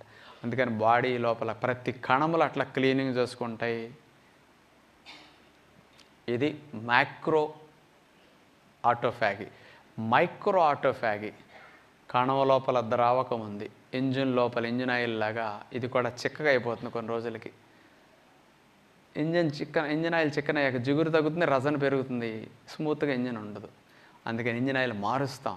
మన కణం లోపల ఏం జరుగుతుందో తెలుసా, ఈ ద్రావకాన్ని కూడా ఈ లైసోజోమ్స్ తొలగించేసి కొత్త దాన్ని మళ్ళీ వచ్చేటి చేస్తాయి. ఈ ఇంజిన్ ఆయిల్ మార్చినట్టు కణం లోపల ద్రావకం కూడా చేంజ్ అవుతుంది. ఇది మైక్రో ఆటోఫాగి అంటారు దీన్ని. అంటే అంత సిస్టమేటిక్ మెకానిజం కణంలో ఉంటుంది. మూడవది సిఎం ఆటోఫాగి. కణము లోపల main organs DNA, RNA, cell membrane ఇట్లాంటి మెయిన్ ఇంపార్టెంట్వి. వీటిని తినేయటం ఉండదు, వీటి ప్లేసులు కొత్త వాటిని తిరిగి తయారు చేసుకోలేము. అందుకని వీటిని రిపేర్ చేస్తాయి. అందుకని అతి ముఖ్యమైన అవయవాల్ని రిపేర్ చేయటం అనేది మెకానిజం ఇక్కడ జరుగుతుందన్నమాట. అందుకని ఈ 3 రూపాయల ఆటోఫాగి కణము లోపల జరిగితే కణ ఆరోగ్యం బాగుంటుంది. ఈ మెకానిజం అనేది ఆటోఫాగిని కనిపెట్టిన ఆయన పోర్టర్ అనే సైంటిస్ట్ 1962లో ఈయన ప్రతి కణము లోపల ఆటోఫాగి మెకానిజం ఈ 3 రూపాయలు జరుగుతుందని ఈయన కనిపెట్టారు. మరి ఎప్పుడు జరుగుతుంది ఆటోఫాగి? పగలు తినే జంతువులన్నిటికీ రాత్రిపూట, రాత్రిపూట తిరిగే జీవులన్నిటికీ పగటిపూట 12 గంటలు ఒక పొద్దు మాత్రం మీరు తిని తిరగటానికి వాడుకుని మరొక పొద్దు తిరగకుండా రెస్ట్ ఇస్తే 12 అవర్స్ మీ లోపల రిపేరు, క్లీనింగ్, ఆటోఫాగి మెకానిజం 3 రూపాయల్లో జరిగిపోతుంది. అందుకని ఈ ఆటోఫాగి పర్ఫెక్ట్గా జరిగితే మీ లోపల ఎలా ఉంటుంది అనేది, ఆటోఫాగి అంటే పగలు తిని మీరు రాత్రికి రెస్ట్ ఇచ్చి రాత్రిపూట మీరు తినకుండా విశ్రాంతిని ఇస్తే ఈ ఆటోఫాగి పర్ఫెక్ట్గా జరిగితే ఎన్ని ఫలితాలు వస్తాయి అంటాను చూస్తే టాక్సిన్స్ అన్నీ తొలగించబడతాయి, ప్రోటీన్ రీసైకిల్ అవుతుంది. మన శరీరంలో అవయవాలు కణాలు రోజు వయసు అయిపోయి కొన్ని కోట్లు చనిపోతూ ఉంటాయి. చనిపోయిన కణాల ప్లేసులో కొత్త కణాలు తిరిగి పుడుతూ ఉంటాయి. మరి చచ్చిపోయిన కణాలన్నీ శవాలు. ఆ కణం అంతా ప్రోటీన్తో తయారవుతుంది కదా, చచ్చిపోయిన కణంలో ప్రోటీన్ ఉంటుంది కదా, దాన్ని తిరిగి మన బాడీ రీసైకిల్ చేసి మళ్ళీ వాడుకుంటుంది. Same mechanism. చచ్చిపోయిన మృత కణాల్లో ఉండే ప్రోటీన్ని బాడీ ఎవరైతే రాత్రికి తినరో దాన్ని తిరిగి మళ్ళీ రీసైకిల్ చేసి వాడుకుంటుంది. తక్కువ ఫుడ్ ద్వారా, అంటే ప్రోటీన్ తక్కువ ఫుడ్ ద్వారా తిన్నా వాళ్ళకి అప్పుడు సరిపోతుంది. మూడోది సెల్ని రిపేర్ చేసుకుంటుంది. ప్రతి సెల్ తానే రిపేర్ చేసుకోగలదు. ఈ మెకానిజం న్యాచురల్గా ఉంటుంది. ఇన్ఫెక్షన్తో పోరాడుతుంది. ప్రజలప్పుడు కూడా ఉపవాసాలని పేరు పెట్టేశారు. కారణం ఏమిటంటే అలాంటప్పుడు మీరు భగవంతుడి కోసమైతే పొట్టన మార్చగలుగుతారు కాబట్టి అని, ఆ రూపంలో అయితే మీకు కాస్త కంట్రోలింగ్ పవర్ వస్తుందని మన ఋషులు తెలుసుకుని మన బలహీనత అక్కడ ఉంటుంది, దాంట్లో పెట్టేశారు. అందుకని అట్లా మనని మంచి వైపు తీసుకెళ్ళడానికి ఫాస్టింగ్ అలవాటు చేశారన్నమాట. అందుకని ఫాస్టింగ్ యొక్క పవర్ అంత గొప్పది. అందుకని ప్రపంచ దేశాలకు అసలు ఫాస్టింగ్ అనే మెకానిజమే తెలియదు. కానీ మన దేశంలో కొన్ని వేల సంవత్సరాల నుంచి ఉన్న సిద్ధాంతాలు ఇవన్నీ. అందుకని అన్ని 2-3 వేల సంవత్సరాల మన ఋషులు చెప్తే అది ఇప్పుడు ప్రూవ్ చేశారు. అందుకని వాళ్ళ మీద చేసి మన సమాజంలో అందరికీ ఈ సంస్కృతి ద్వారా అందించిన విజ్ఞానం అన్నమాట ఫాస్టింగ్ అంటే. అందుకని ఎక్కడి నుంచైనా మీరు అప్పుడప్పుడు ఫాస్టింగ్ చేయడం అనేది ఎంత మంచిదో ఆలోచించుకోండి. ఇక 3వ విషయం ఏకభుక్త వ్రత మహత్యం. ఇది కూడా మన భారతీయ సాంప్రదాయంలో ఉన్న బెస్ట్ ఆధ్యాత్మికమైన రహస్యంతో జోడించిన ఆరోగ్య రహస్యం ఇది. ఒకసారి తింటే ఏమవుతుంది, దీంట్లో ఎన్ని అద్భుతాలు జరుగుతాయి. ఇప్పుడు సైంటిస్టులు నిరూపించిన వాస్తవాన్ని మన విధానంలో, న్యాచురోపతిలో ఉన్నది, మన ఆచారాల్లో ఉన్న దాని వెనక సైన్స్ ఇప్పుడు చూద్దాం. ఇంటర్మీడియట్ ఫాస్టింగ్ అంటే ఏంటి? ఇది 2 రకాలు. రోజు మొత్తం మీద ఒకసారి మాత్రమే ఆహారం తీసుకుని మిగతా సమయంలో ఉపవాసం చేయటం, దీన్ని ఇంటర్మీడియట్ ఫాస్టింగ్ అంటారు. ఒక రకం. రోజుకు ఒకసారి తిని మిగతా టైం తినకుండా ఉంటాం. ఇంకొక రకమైన ఇంటర్మీడియట్ ఫాస్టింగ్ ఉంది. మార్నింగ్ 10 నుంచి ఈవినింగ్ 6 లోపు 8 అవర్స్ లోపు 2 సార్లు 3 సార్లు అయినా తినేసి 16 గంటలు నోటికి తాళం వేస్తే, అంటే ద్విభక్తం చేసి 16 గంటలు తినకపోతే, ఇది కూడా ఇంకొక ఇంటర్మీడియట్ ఫాస్టింగ్. 2 రకాల పద్ధతులు. ఈ 2 ఇంటర్మీడియట్ ఫాస్టింగ్ న్యాచురోపతిలో భాగాలు. ఎన్నో వందల సంవత్సరాల నుంచి ఈ ప్రిన్సిపల్స్ ఉన్నాయి న్యాచురోపతిలో, మన ఆచారాల్లో ఉన్నాయి, మన పూర్వీకులు ఆచరించారు. దీన్ని ఇప్పుడు 8-9 సంవత్సరాల నుంచి వరల్డ్ వైడ్ ఇంటర్మీడియట్ ఫాస్టింగ్ పేరుతో జనాలందరూ కోట్ల మంది ఫాలో అవుతున్నారు ఇప్పుడు. అందుకని ఎక్కువ మందికి ఇంటర్మీడియట్ ఫాస్టింగ్ అని ఈ మధ్య తెలిసింది. ఇప్పుడు నేను 25 ఏళ్ల పై నుంచి ఇంటర్మీడియట్ ఫాస్టింగ్ చేస్తున్నా. అంటే రోజుకు 2 సార్లు తింటా. మార్నింగ్ 10 to ఈవినింగ్ 6, 2 times 16 గంటలు నోటికి తాళం. ఇక ఇప్పుడు మరి అందరికీ తెలిసింది 8-10 ఏళ్ళ నుంచి. మరి మేము, మా నాన్నగారు, నేను చిన్నప్పటి నుంచి చూశాను రోజుకు 2 సార్లు. మా అమ్మమ్మ గారు, మా నాన్నమ్మ గారు, వీళ్ళందరినీ చూసాం రోజుకు 2 సార్లే. ఉదయం 11ంటికి తినేవారు, ఈవినింగ్ 5కి తినేసేవాళ్ళు. క్లోజ్. 16 గంటలు నోరు తెరిచేవాళ్ళు కాదు ఇక తినడానికి. ఆరోగ్య రహస్యాలు ఇండియాలో మన ఋషులు ఇచ్చిన అంత గొప్ప సైన్స్. దీన్నే ఇప్పుడు ఇంటర్మీడియట్ ఫాస్టింగ్ అని వరల్డ్ వైడ్ ఫాలో అవుతున్నారు. ఏమి జరుగుతుంది ఇంటర్మీడియట్ ఫాస్టింగ్లో? పరిశోధన ఎట్లా చేశారు సైంటిస్టులు చూడండి. 52 ఎలుకల్ని తీసుకున్నారు. 26 ఎలుకలు గ్రూప్ 1గా విడగొట్టి ఈ 26 ఎలుకలకి రోజుకు ఒకసారి మాత్రమే ఆహారం పెట్టారు. ఒకసారి మాత్రమే ఆహారం తిన్న ఎలుకలు 64 రోజులు బ్రతికాయి. అదే గ్రూప్ 2 ఎలుకలు 26 తీసుకున్నారు కదా, అవి కావలసినంత ఆహారాన్ని పెట్టారు, ఎక్కువసార్లు పెట్టారు వాటికి. అలా ఎక్కువసార్లు కావలసినంత ఆహారం తిన్న ఎలుకలు 43 రోజులు మాత్రమే బ్రతికాయి. ఎలుకల మీదే పరిశోధన ఎక్కువ చేస్తారు కదా, ఇది వీళ్ళు ఇచ్చిన పరిశోధన. ఇది మన ఆచారాల్లో కొన్ని వందల సంవత్సరాల నాడు ఒక కొటేషన్ రూపంలో మనకు అందించిన మన ఋషి విజ్ఞానం. ఏమిటో తెలుసా? తక్కువ తింటే ఎక్కువ బ్రతుకు, ఎక్కువ తింటే తక్కువ బ్రతుకు అన్నారు కొటేషన్. ఈ సామెత మీ అందరికీ తెలుసు. అదే ఇప్పుడు వీళ్ళు ఇచ్చిన పరిశోధన. వీళ్ళు ఇప్పుడు ప్రూవ్ చేశారు. కానీ మన ఋషులు, మనుషులకి ఇంకా చాలా దేశాలు ఇంకా బట్ట కట్టుకోవడం కూడా సరిగ్గా తెలియని రోజుల్లో ఈ సైన్స్ అంతా మన దేశంలో చెప్పేశారండి. ఎందుకు పెరిగే ఎలుకలకి ఆయుష్ అంటే, ఇదిగో ఒకసారి మాత్రమే ఆహారం ఇచ్చిన ఎలుకల్లో ఎదుగుదల, ప్రోటీన్ల తయారీ, అంటే గ్రోత్ హార్మోన్స్ బాగా రిలీజ్ అవుతాయి అన్నమాట. ప్రతిరోజు గ్రోత్ హార్మోన్స్ బాగా బాడీకి మంచిది. అవి ప్రోటీన్లు అంటే కొత్త కణ నిర్మాణానికి, కొత్త సెల్స్ గ్రోత్కి గ్రోత్ హార్మోన్స్ కావాలి, అవి ఎక్కువ రిలీజ్ అవుతాయి. ప్రోటీన్లు బాగా తయారవుతుంటాయి. ఎంజైమ్స్ యొక్క పనితీరు ప్రతిరోజు సమస్థితిలో ఉండటం మూలంగా వాటి యొక్క జీవితకాలాన్ని పెంచుకోగలిగాయి. రెండో మెయిన్ రీజన్ చూడండి ఇక్కడ. హాని కలిగించే క్రిములు కణాలపై దాడి చేసినప్పుడు ఆ దాడిని కణాలు సమర్థవంతంగా ఎదుర్కోగలుగుతున్నాయి. తద్వారా కణాల జీవితకాలాన్ని పెంచడానికి ఈ ప్రక్రియ తోడ్పడుతుంది. కణాల లైఫ్ పెరుగుతుంది. ఇప్పుడు న్యాచురోపతి డే స్పెషల్గా ఆరోగ్యంగా, ముసలితనంలో కూడా ఆరోగ్యంగా ఆయుష్ పెరగటానికి అన్నారు. ఇక్కడ చూడండి, న్యాచురల్ మెకానిజం జీవితకాలం పెంచడానికి ఈ ప్రక్రియ ఉపయోగపడుతుంది. అందుకని ఆయుష్ని పెంచడానికి మందులు ఉండవండి, మంచి అలవాట్లు ఉంటాయి.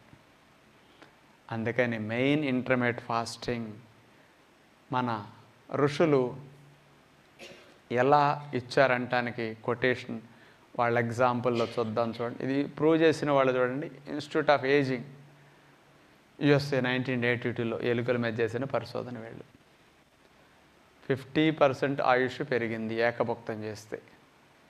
అది ఎలుకలకి 50% లైఫ్, 21 days ఆయుష్ పెరిగింది. ఒక పూట ఆహారం, ఒక్కసారి ఆహారం ఇచ్చి ఇంకోసారి ఇవ్వకపోతే. ఎక్కువ సార్లు తిన్నామా తక్కువ బ్రతుకుతాం, తక్కువ సార్లు తిన్నామా ఎక్కువ బ్రతుకుతాం. ఇప్పటికైనా ఆలోచించండి. రోజుకు 5-6 సార్లు 4 సార్లు తింటాం, చాలా తప్పు. నేను 30 ఏళ్ల నుంచి ఉదయం, మధ్యాహ్నం, సాయంకాలం తినండి అని చెప్తా. 4 సార్లు 5 సార్లు వద్దంటాం.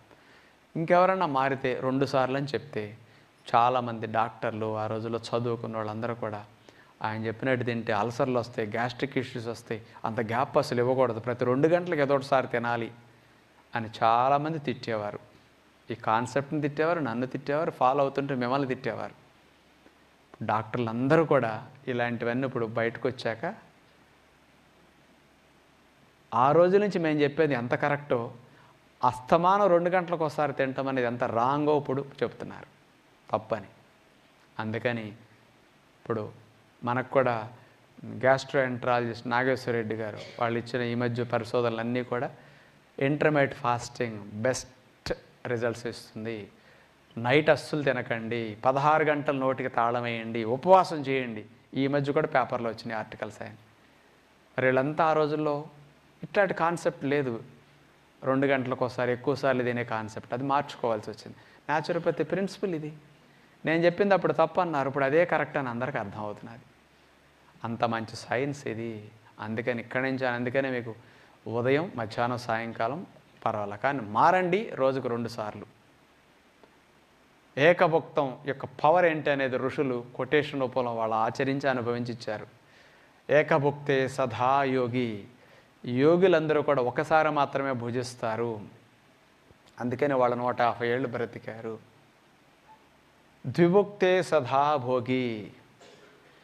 ఎవరైతే భోగిలాగా బ్రతకాలనుకుంటారో, అంటే వైట్ కాలర్ జాబ్ హోల్డర్స్ అందరినీ భోగులు అంటారు. తెలివితేటలతో డబ్బు సంపాదించేవారిని, చెమట పట్టకుండా నీడ పట్టున కూర్చో డబ్బు సంపాదించేవారిని భోగి అంటారు. ఆ భోగి జీవితం గడిపేవారంటే డాక్టర్లు, న్యాయవాదులు, న్యాయమూర్తులు, ఆఫీస్ వర్క్ చేసేవారు, కంప్యూటర్ ఉద్యోగస్తులు, తెలివితేటలతో డబ్బు సంపాదించేవారు అందరూ కూడా భోగులు అంటారు. ఇలాంటి వారందరూ రోజుకు 2 సార్లు తినాలి.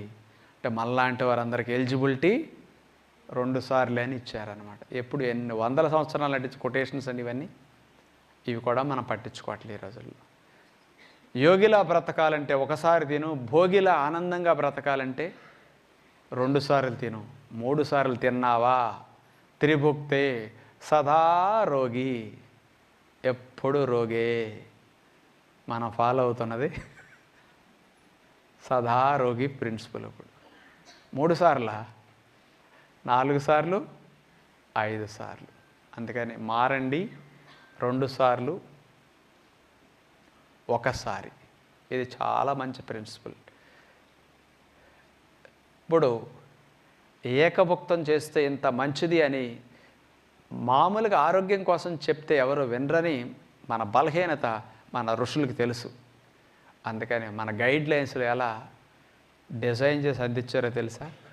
మనిషి యొక్క బలహీనత దేవుడు, భక్తి, పుణ్యం, వీటిని అసరాగా చేసుకుని చెప్తే ఏదైనా వింటారని తెలుసు మనుషుల సంగతి.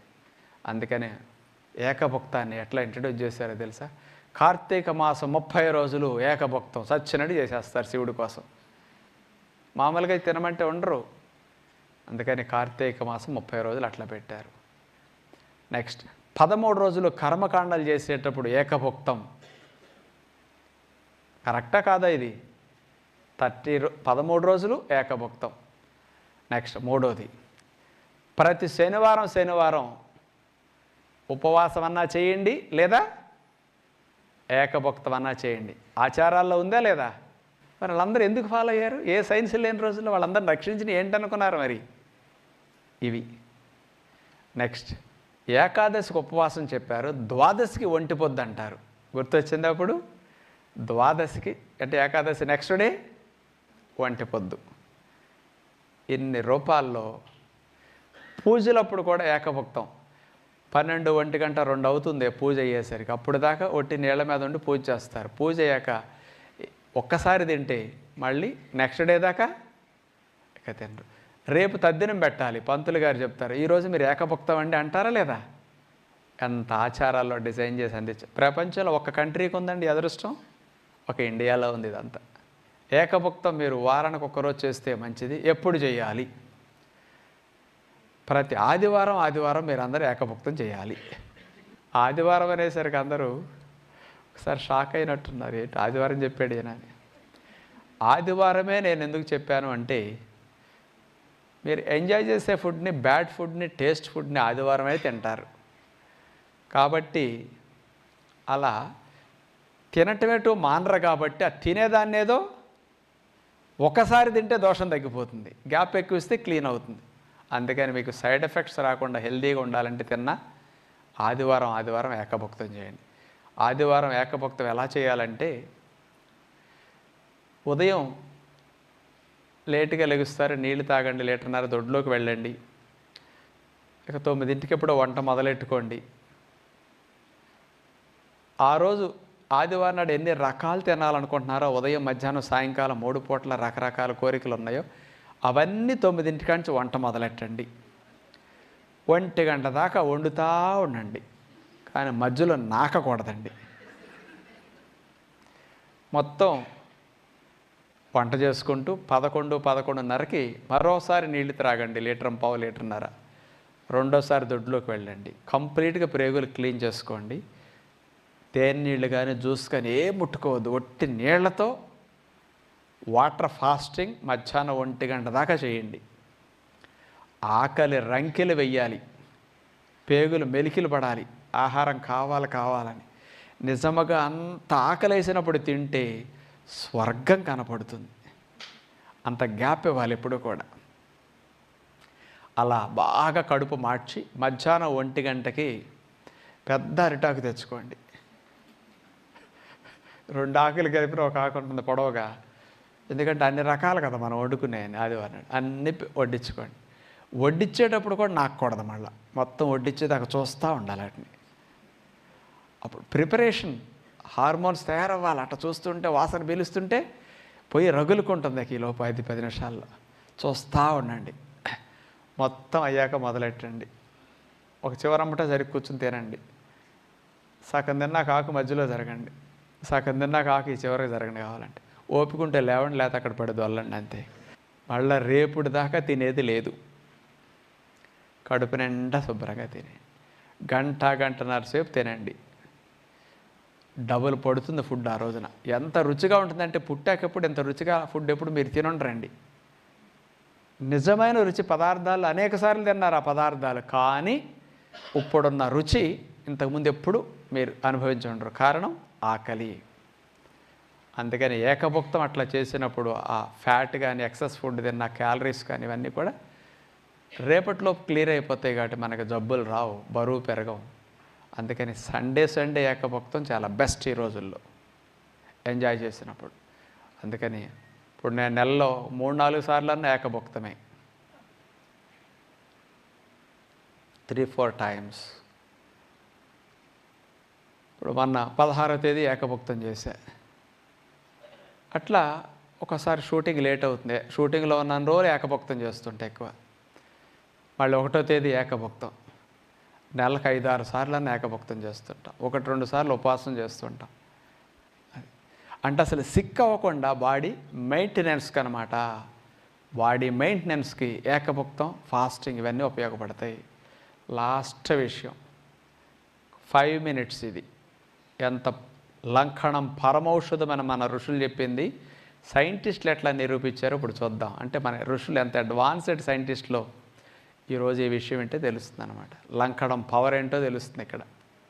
బ్యాక్టీరియా వైరస్ని తినేసే రక్షక కణాలు ఏవి తినేస్తాయి వైరస్ బ్యాక్టీరియాలని అంటే, మన బాడీలో ఇమ్యూనిటీ గురించి ఒకసారి చూస్తే, దేశాన్ని రక్షించే సైన్యం 3 దళాలు, మన శరీరాన్ని రక్షించే సైన్యం 5 దళాలు. Monocyte, eosinophil, basophil, neutrophil, lymphocyte. ఇవి 5 పంచదళాలు. తెల్ల రక్త కణాలు అంటారు వీటిని. 5టిని తెల్ల రక్త కణాలు అంటారు. ఇవే సైన్యం. ఇందులో మనం ఈరోజు తెలుసుకునేది, ఈ మోనోసైట్ అనేవి వైరస్ బ్యాక్టీరియాలు కనపడితే మింగేసేస్తాయి, ఇవి భక్షించేస్తాయి. ఈ మోనోసైట్ సెల్స్ వైరస్ బ్యాక్టీరియాలు తినేసే భక్షక కణాలు అన్నమాట. ఈ మోనోసైట్లు ఇక వైరస్ బ్యాక్టీరియాల్ని తినేయటానికి ట్రైనింగ్ తీసుకుంటే ముందు డైరెక్ట్గా వెళ్తే వాటి దాడిని తట్టుకోవాలి, ఎట్లా చంపాలి, ఎట్లా ఎదిరించాలి, ఎట్లా తినేయాలి తెలియాలి కదా. అందుకని ఈ మోనోసైట్ కణాలు ఇక సైన్యంలోకి వెళ్ళేటప్పుడు ట్రైనింగ్ తీసుకుని సైన్యంలోకి దిగుతాయి. ట్రైనింగ్ ఎక్కడికి వెళ్ళి తీసుకుంటాయి? టాన్సిల్స్ ఒక ట్రైనింగ్ సెంటర్, ఎడినాయిడ్స్ ఒక ట్రైనింగ్ సెంటర్. థైమస్ గ్లాండ్ అంటే పిల్లలకు 12 ఏళ్ళలోపు వయసు వారికి మాత్రమే ఈ గ్లాండ్ అదనంగా ఉంటుంది. ఇది ఒక ట్రైనింగ్ సెంటర్. స్ప్లీన్ ఒక ట్రైనింగ్ సెంటర్. వీటిలో సీనియర్ తెల్ల రక్త కణాలు, బాగా మంచి హెల్దీ ఆరోగ్యకరమైన తెల్ల రక్త కణాలు ఇందులో ఎక్కువ మొత్తంలో ఉంటాయి ఈ ఏరియాల్లో. ఇవన్నీ డిఫెన్స్ ట్రైనింగ్ సెంటర్లు, police training centres, defence training centres మీరు వింటారుగా పేర్లు. మన శరీరంలో కూడా ఈ డిఫెన్స్ ట్రైనింగ్ సెంటర్స్ అన్నమాట ఇవి. ఈ మోనోసైట్ కణాలు ఇలాంటి చోటకి వెళ్ళి ట్రైనింగ్ పుచ్చుకుంటాయి. వైరస్ని ఎట్లా, బ్యాక్టీరియాని ఎట్లా, ఫంగస్ని ఎట్లా గుర్తుపట్టాలి, వాటిని ఎట్లా మింగేయాలి, వాటిని ఎట్లా దాడి చేయాలి, ప్రతిదాడి చేస్తే ఇవన్నీ ట్రైనింగ్ పుచ్చుకొని తర్ఫీదు అవుతాయి. ఆ ట్రైనింగ్ పూర్తయిన తర్వాత ఈ మోనోసైట్ కణాల పేర్లు మ్యాక్రోఫేజ్ అంటారు. అప్పుడు ట్రైనింగ్కి ముందు, ట్రైనింగ్ అయ్యాక అది వాటికి రంగంలోకి దిగుతాయి. ఈ మోనోసైట్ కణాలు మ్యాక్రోఫేజ్గా మారాక ఏం చేస్తాయి? ఇవి మనవి కాని కణాలను మింగేసే వ్యవస్థ. బాడీ లోపలికి వైరస్ బ్యాక్టీరియాలు ఏమన్నా ప్రవేశించినాయా మింగేసేస్తాయి. ఇవి కనపడితే చాలు మింగేసేస్తాయి. ఇంకొక మంచి పని ఈ మోనోసైట్స్ ఏం చేస్తాయో తెలుసా? చనిపోయిన మృత కణాలను మింగేసే వ్యవస్థ ఇవి. బాడీలో రోజు కోట్ల కణాల వయసు అయిపోయి చనిపోతుంటాయి, ముసలైపోయి. ఈ చనిపోయిన సెల్స్ అన్నీ శవాల లోపల అట్లా ఉండిపోతే బాడీ కుళ్ళిపోతుంది, ఇన్ఫెక్షన్స్ వస్తాయి. అందుకని చనిపోయిన మృత కణాలన్నిటినీ ఈ మ్యాక్రోఫేజ్ కణాలు మింగేసేసి క్లీన్ చేసేస్తాయి బాడీ లోపల. ఆ మంచి పని చేస్తుంటాయి. ఈ మ్యాక్రోఫేజ్ కణాలు ఎక్కడుంటాయి? శరీరం మొత్తంలో రక్తంలో తిరుగుతూ గస్తీ కాస్తూ ఉంటాయి. హైవేల్లో జీపులు వేసుకుని పోలీసులు తిరుగుతారు, రాత్రిపూట ఓళ్ళల్లో పోలీసులు విజిలేసుకుంటూ తిరుగుతారు, గస్తీ. మన బాడీలో మ్యాక్రోఫేజ్ కణాలు అట్లా గస్తీ కాస్తుంటుంది, రక్తంలో గస్తీ కాస్తుంటాయి అన్నమాట. ఇట్లా రక్తం లోపలికి ఏమైనా ఎంటర్ అయినాయా పట్టేసేస్తాయి. ఎలా తిరుగుతాయి చూడండి. ఇది మ్యాక్రోఫేజ్ కణం, అది వైరస్ కనపడింది, వేసేయటం అట్లా మింగేసేస్తే అట్లా కనపడితే చాలు. అట్లా రక్తంలో సంచరిస్తూ ఉంటాయి ఇవి కాపలా పహార. రక్తంలో ఉంటే మింగేసేస్తాయి. చూడండి, మ్యాక్రోఫేజ్ కణం వైరస్ బ్యాక్టీరియాని మింగేసిన తర్వాత లోపలికి వెళ్ళి బూడిద అయిపోతాయి అంతే. ఈ వేస్ట్ అంతా బ్లడ్లోకి వస్తుంది. ఈ బ్లడ్లోకి వచ్చిన వేస్ట్ అంతా లివర్ తెల్లవార్లు క్లీన్ చేసి డీటాక్సిఫికేషన్ రూపంలో బయటికి గెంటేస్తుంది అనమాట.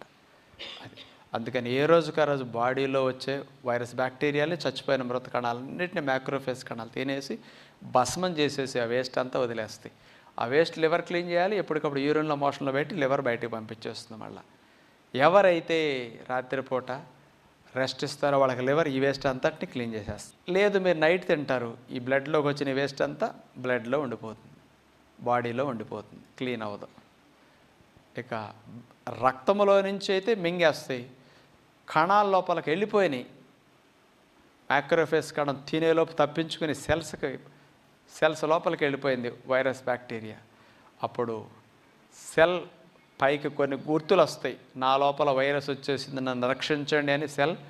ఆ సెల్ పైన ఇదిగో చూడండి, సెల్ ఇది పైన చూడండి, కొండి లాంటి గుర్తులు వస్తాయి అన్నమాట. ఈ గుర్తు వచ్చిందంటే దీని లోపల వైరస్ దూరిందని అర్థం. అందుకని మ్యాక్రోఫేజ్ కణం రక్తంలో వస్తూ ఈ వైరస్ సోకిన కణాన్ని సైతం తినేస్తుంది. వైరస్ని సెపరేట్ చేసి తినలేక ఆ వైరస్ సోకిన సెల్ని తినేస్తే మళ్ళీ పక్కదానికి వ్యాప్తి అవ్వకుండా ఉంటుందని అట్లా వైరస్ సోకిన సెల్ సైతం తినేసేస్తాయి మ్యాక్రోఫేజ్ కణాలు. అట్లా కంట్రోల్ చేసేస్తాయి వైరస్ బ్యాక్టీరియాని. ఈ ప్రక్రియనే ఫాగోసైటోసిస్ అని నామకరణం చేయటం జరిగింది. మ్యాక్రోఫేజ్ కణాలు బ్యాక్టీరియాలని, వైరస్లు తినేసే ప్రక్రియ ఫాగోసైటోసిస్ అంటారు. ఈ ప్రక్రియని కనిపెట్టిన ఆయన 1882లో రష్యన్ సైంటిస్ట్ మెచ్నికోఫ్ అని ఆయన. ఈయన కనిపెట్టారు. ఈ ప్రక్రియ మ్యాక్రోఫేజ్ కణాలు వైరస్ బ్యాక్టీరియా తింటే చచ్చిపోయిన మృత కణాలు కూడా ఇవి క్లీన్ చేస్తాయి అని ఈయన తెలియజేశారు. మరి ఇది ఎప్పుడు బాగా జరుగుతుంది చూడండి ఈ పరిశోధన. మనకి న్యాచురోపతి విధానం రాత్రి వేళల్లో 12 గంటల పాటు ఆహారం తినకుండా ఉన్నప్పుడు జరిగే మేలు. ఎవరైతే చీకటి పడిన తర్వాత ఫుడ్ తినకుండా 12 అవర్స్ రెస్ట్ ఇస్తారో వాళ్ళకి ఫాగోసైటోసిస్ 15% పెరుగుతుంది. అంటే వైరస్ బ్యాక్టీరియాలు తినేసే ప్రక్రియ మృత కణాలను తినేసి క్లీన్ చేసే ప్రక్రియ 15 టైమ్స్ ఎక్కువ జరుగుతుంది. ఇది ప్రూవ్ చేసిన వాళ్ళు ఈజిప్ట్ దేశం వారు 2015లో. అంటే పొట్ట మార్చటం అనేది ఏ రోజు రిపేరు క్లీనింగ్ ఆ రోజు చూడండి 15 టైమ్స్ ఎక్కువ జరుగుతుంది. మీరు రాత్రి తింటారు, పగలు తింటారు, ఫాగోసైటోసిస్ డల్గా ఉంటుంది మీ లోపల. వైరస్ బ్యాక్టీరియాలు సమర్థవంతంగా తినలేదు మీ బాడీ. చచ్చిపోయిన మృత కణాలు క్లీన్ కావు మీ లోపల, అపరిశుభ్రత పెరిగిపోతుంది. అదే ఎట్లా ఇస్తే చూడండి ఎంత బెనిఫిట్ వస్తుంది ఎర్లీ డిన్నర్ వల్ల. రోగం వచ్చినప్పుడు లంకణం అన్నారు. మరి 24 గంటల ఫుడ్ తినకుండా ఫాస్టింగ్ చేస్తే ఏం జరుగుతుంది ఇక్కడ చూడండి. మీరు రోజుకు 3-4 సార్లు ఫుడ్ తింటే మీ లోపల వైరస్ బ్యాక్టీరియాలు మృత కణాల క్లీనింగ్ ఇంతే జరుగుతుంది. మీరు పగలు తిని రాత్రికి రెస్ట్ ఇచ్చారా ఇంత జరుగుతుంది. ఫాస్టింగ్ చేస్తున్నారా, లంకణం చేస్తున్నారా, ఫాగోసైటోసిస్ అంటే వైరస్ బ్యాక్టీరియాలు క్లీన్ చేసే ప్రక్రియ, చచ్చిపోయిన మృత కణాలన్నింటినీ క్లీన్ చేసి బాడీని హెల్దీగా మార్చే ప్రక్రియ మీ లోపల ఎంత హై రేంజ్లో జరుగుతుంది. లంకణం పరమౌషధం అని ఏనాడో మన ఋషులు చెప్పింది. ఎంత గొప్ప సైన్స్ చూడండి. మరి ఇప్పుడు పొట్టన మాడిస్తే అంత రిపేరు క్లీనింగ్. వైరస్ బ్యాక్టీరియా లోపల ఉంటే ఇన్ఫెక్షన్ కలిగిస్తాయి. లంకణం చేసినప్పుడు 15 రెట్లు ఎక్కువ వైరస్ బ్యాక్టీరియాలు చచ్చిపోతాయి మామూలు అప్పుడు కంటే, మందు వేసిన దానికంటే. అందుకని లంకణం పరమౌషధం అన్నారు. అందుకని ఏకాదశికి ఉపవాసాలు చేయటం, ద్వాదశికి ఒంటి పొద్దు చేయటం, జ్వరము, దగ్గు, కఫము, ఇన్ఫెక్షన్స్ వచ్చి టెంపరేచర్ వచ్చినప్పుడు పొట్ట మార్చటం అనేది ఎంత గొప్ప సైన్స్ అనేది ఇప్పటికైనా ఆలోచించండి. తెలుసో తెలియక 4 సార్లు 5 సార్లు తినేసి, జ్వరం వచ్చినప్పుడు కూడా తినేసి ఇన్ని రకాల ఇబ్బందులు పెడితే శరీరాన్ని అది మన ఎలా సుఖపెడుతుంది. అందుకని ఇట్లాంటి ప్రిన్సిపల్స్ ఫాలో అయితే సెల్ లైఫ్ పెరుగుతుంది. సెల్ లైఫ్ పెరిగితే అవయవాల లైఫ్ పెరుగుతుంది. అవయవాల లైఫ్ పెరిగితే మీ ఆయుష్ పెరుగుతుంది. ముసల్తనం కూడా హెల్దీగా యాక్టివ్గా ఉండొచ్చు. మహాత్మా గాంధీ గారు 1945లో నేను 120 ఇయర్స్ బ్రతుకుతానని అనౌన్స్ చేశారు పబ్లిక్ మీటింగ్లో ఆయన. అంటే అంత కాన్ఫిడెన్స్ వచ్చింది న్యాచురోపతి వల్ల. నేను 120 ఇయర్స్ పని చేయగలుగుతాను, తిరగగలుగుతాను, నేను జీవించగలుగుతానని మాట అన్నారు ఆయన. వృద్ధాప్యం కూడా ఏం చేయదు. గాంధీ గారు 80 ఏళ్ళు వయసులో కూడా చూడండి ఎంత యాక్టివ్గా. ఆయన నడుస్తుంటే అందరు పరిగెత్తాల్సి వచ్చేది. మరి ఆ ఏజ్లో ఎంత యాక్టివిటీ ఎట్లా వచ్చిందంటే న్యాచురోపతి ఫాలో అయితే వృద్ధాప్యం కూడా ఆరోగ్యంగా ఉంటుంది. ఇప్పుడు నేను అంటా కదా 30 ఏళ్ళ క్రితం ఎలా పనిచేసిన ఇప్పుడు అట్లా పనిచేస్తుంది. ఇంకో 25 ఏళ్ళు కూడా మేము 2 గంటల రోజు హాయిగా ఆరోగ్యంగా రోజు సెలవు పెట్టకుండా కూడా పని చేయగలుగుతాం. న్యాచురోపతి విధానం పవర్ అదనమాట. అందుకని మీరు ఇంటికి వెళ్ళాక గుర్తుపెట్టుకు ఆచరించాల్సిన 4 విషయాలు. ఈ national naturopathy day November 18th స్పెషల్గా మీరు గుర్తుపెట్టుకోవాల్సిన 4 మొట్టమొదటిది, ప్రతిరోజు 2 సార్లే తినాలి. ఉదయం 10, సాయంకాలం 5-6. పగల మాత్రమే తిని 8 గంటల్లో ఉదయం 10 కానీ సాయంకాలం 6 లోపు 2 సార్లు తినేసి 16 గంటలు నోటికి తాళం వేయండి. ఇది ఒక ప్రిన్సిపల్. ఇక రెండవది, వారానికి 1 రోజు ఉపవాసం చేయండి. మండే ఫాస్టింగ్ చేయాలి మీరు. ఎందుకు మండే ఫాస్టింగ్ చేయాలి? మండేని ఎందుకు చేయాలి? అది బాగా తెలుసు, ఇక నేను చెప్పక్కర్లా. సండే బాగా తినాలి కాబట్టి. అందుకని మండే ఫాస్టింగ్. 2 విషయాలు అయ్యాయి. మూడవది, ప్రతి ఆదివారం ఏకభుక్తం చెయ్యాలి. ఉప్పు నూనె లేసిన బాగా తింటారు కాబట్టి తినకూడనివి ఎంజాయ్ చేసే ఫుడ్స్ ఎక్కువ ఉంటాయి, క్యాలరీ ఫుడ్ ఎక్కువ ఉంటుంది కాబట్టి ఏకభుక్తం చేయండి. 3. అది. 4వది, సండే ఏకభుక్తం, మండే ఫాస్టింగ్. అప్పుడు ఈ తిన్నదంతా కూడా దోషం క్లీన్ అయిపోతుంది. ఇక్కడ ఎంజాయ్ చేశారు కాబట్టి నెక్స్ట్ డే తినకపోయినా ఏం కాదు, బెనిఫిట్ ఎక్కువ వస్తుంది. అందుకని మండే ఫాస్టింగ్, సండే ఏకభుక్తం, మిగతా రోజులు ద్విభుక్తం. 12 గంటలు మార్నింగ్ 10 to ఈవినింగ్ 6 లోపు తినండి, 16 గంటలు నోటికి తాళమేయండి. 3 విషయాలు. ఇక చివరిగా 4వ విషయం, ఎప్పుడన్నా జ్వరము, రొంప, జలుబు, దగ్గు, కఫము, ఇన్ఫెక్షన్ ఇలాంటి ఏ వచ్చినా కానీ మీరు లంకణం అంటే ఆహారం తినకుండా పొట్టాప్రేగులకి సెలవు ఇవ్వటం. అందుకని రోజుకి 2 సార్లు రోజు తిన్నప్పటికీ ట్రబుల్ వచ్చినప్పుడు అస్సలు తినకూడదు. అందుకని ఏ ట్రబుల్ వచ్చినా రోజుకు 2 సార్లు తింటారు. సరే, ఏ ట్రబుల్ వచ్చినా కాదు, ట్రబుల్ లేనప్పుడు రోజుకు 2 సార్లు, ట్రబుల్ వచ్చినప్పుడు పూర్తి ఫాస్టింగ్ 100%. మంచినీళ్ళు ఎక్కువ త్రాగుంటారు, 1-2 సార్లు లెమన్ వాటర్ ఎప్పుడన్నా హనీ కలుపుకొని త్రాగచ్చు, 3 సార్లు అంతే. అట్లా 1 రోజు 2 రోజులు 3 రోజులు కానీ లంకనం చేస్తే టైఫాయిడ్ వచ్చిన 5-6 డేస్లో తగ్గుతుందండి. 15 రోజులు పడుతుంది అది టైఫాయిడ్ తగ్గడానికి, అంత స్పీడ్గా తగ్గుతుంది మెడిసిన్ లేకుండా. డెంగ్యూ ఫీవర్ వచ్చిన వారికి కూడా ప్లేట్లెట్స్ డౌన్ అవ్వవు ఫాస్టింగ్లో ఉంటే. అది ఎంతోమందికి తెలియదు ఈ విషయం చూస్తే. కాబట్టి మీరు ఏది ఫాలో అయినా 4 ప్రిన్సిపల్స్ ఫాలో అవ్వగలిగితే మీరు 60-70% ఆరోగ్యంగా అయిపోయినట్లే. మారదామా మరి? ఇక్కడికి వచ్చి కూడా మారకపోతే ఇక లైఫ్లో మారే ఛాన్స్. అందుకని ట్రై చేయండి.